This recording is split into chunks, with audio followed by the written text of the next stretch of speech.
Lengkap mengenai seperti apa kondisi terkini di Bandara Soekarno-Hatta, kita langsung bergabung dengan Said Masyur dan juru kamera Haryadi Jamal. Ya, Said, bagaimana situasi terkini di Bandara Soekarno-Hatta? Apakah masih ada WNA yang datang melalui Bandara Soekarno-Hatta? Baik Julita, dari pantauan kami di Bandara Internasional Soekarno-Hatta, khususnya di Terminal 3 kedatangan internasional ini, kami memantau memang hari ini sedikit lebih sepi memang, karena memang kami berbincang-bincang juga dengan petugas, mereka mengatakan kedatangan daripada penumpang ini bergantung dari maskapai yang tiba begitu.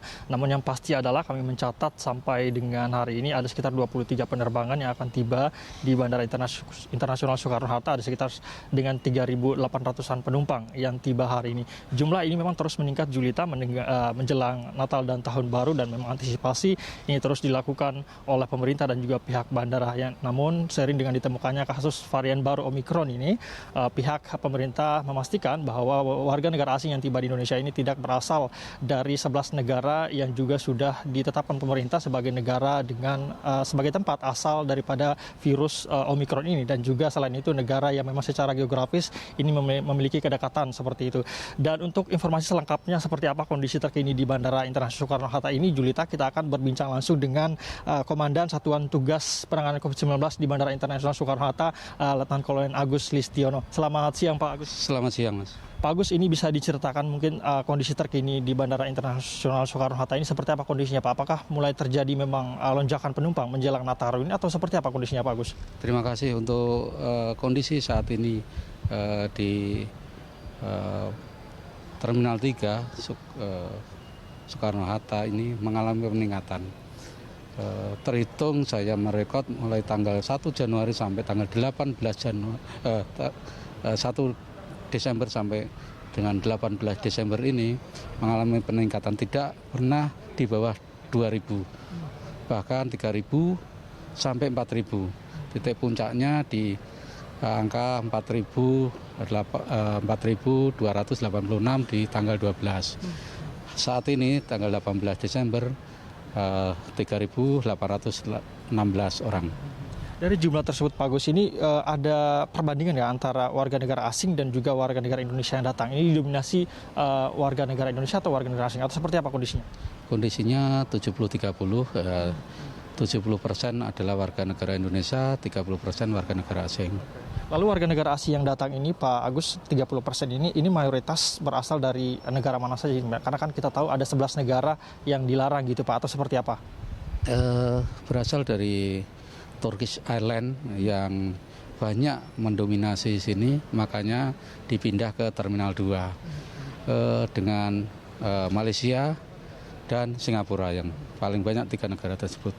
Baik, Pak Agus, ini berbicara soal varian baru Omikron ini, baru-baru ini pemerintah sudah mengumumkan, Pak Agus. Ini antisipasi yang dilakukan oleh pihak bandara ini dalam rangka pengetatan mungkin, ataupun antisipasi begitu agar tidak terjadi lonjakan kasus, khususnya di varian Omikron ini, seperti apa yang dilakukan oleh Satgas COVID-19 di bandara ini? Yang pertama, antisipasi masuknya virus Omikron yang di Bandara Soekarno-Hatta ini.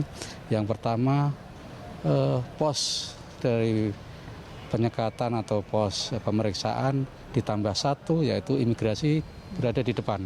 Kenapa begitu? Karena untuk mengantisipasi apabila terdapat paspor penumpang dengan 11 negara tersebut, maka ditolak balik. Yang kedua, antisipasinya karena biar tidak mengurai penumpukan, maka Kemenhub untuk membuka lagi di Terminal 2 di 2F, yaitu penerbangan Malaysia dan Malindo dan penerbangan Turkis. Baik, Pak Agus, saya ingin konfirmasi juga, kabarnya ada sekitar 90-an warga negara asing yang ditolak oleh pihak bandara ataupun imigrasi. Ini dari Satgas COVID-19 ada informasi mengenai itu, Pak? Ingin konfirmasi? Terima kasih. Untuk penolakan itu ada di KKP karena mungkin tidak memenuhi persyaratan yang ada di KKP. Mungkin PCR-nya tidak di PCR di negara keberangkatan, dan vaksinnya mungkin belum lengkap, itu bisa ditolak balik oleh KKP. Dan kedua, secara administrasi di imigrasi itu bisa administrasi visanya bermasalah atau kitas atau kitabnya bermasalah. Jadi imigrasi berhak untuk menolaknya. Oke. Baik, berarti dapat dipastikan Pak Agus, warga negara asing yang ditolak ini tidak berasal dari 11 negara yang disinyalir sebagai sumber varian baru Omikron ini, Pak Agus?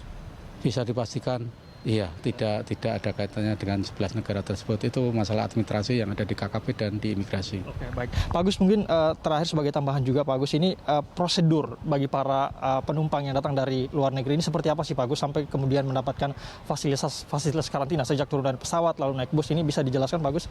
Terima kasih untuk sistematika yang ada di sini, perkarantinaan dan prosedur dari bandara sini.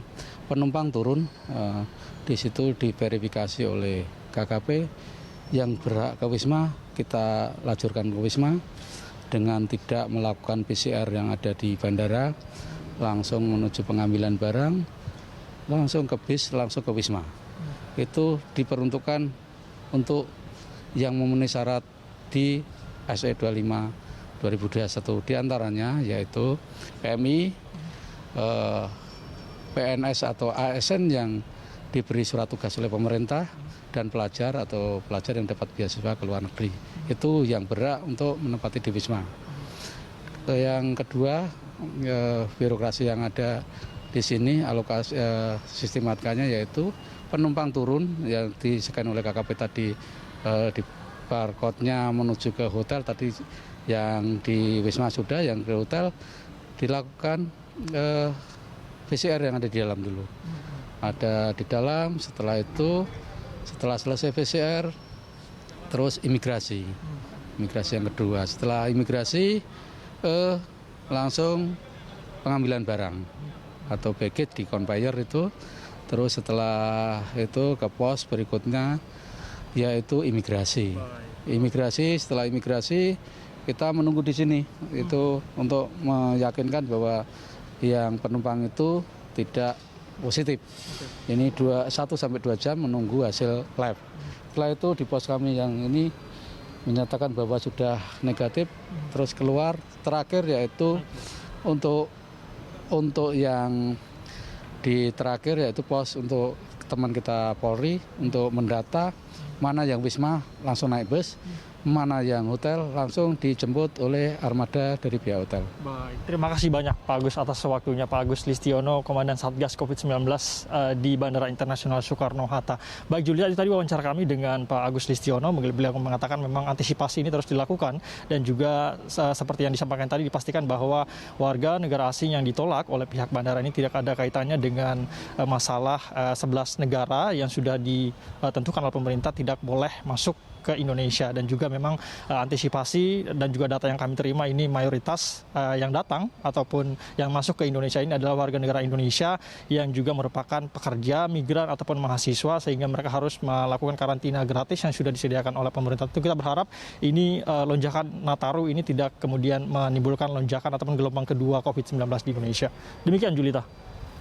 Baik, saya terima kasih untuk informasinya. Selamat bertugas kembali. Pemirsa, itu dia laporan dari Said Masyur dan juru kamera Haryadi Jamal langsung dari Bandara Soekarno-Hatta, Tangerang, Banten.